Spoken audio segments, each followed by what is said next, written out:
Today I will show you how to make a cinematic video using Filmora 10 for more tutorials. First, find a song that matches with the clips that you will use. For this video I will use the first one. One of things I like to do is cut to the music. To do that, right click on the song and select the beat detection options from the menu. Filmora will analyze beat and midtone. So wait for a beat done and audio icon will show up. When it's ready, drag and drop the music file into the timeline. You will see that the beat markers will appear on the audio track. Now start placing the first clips between the marks. So place the first one at the start and cut it at the marker. Do the same for the rest of that.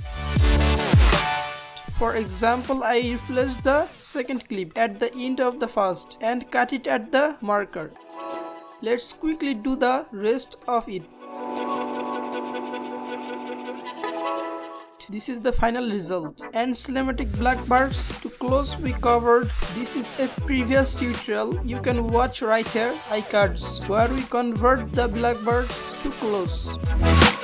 And comment below. Don't forget to like this video, subscribe to our channel, and I'll see you guys next time.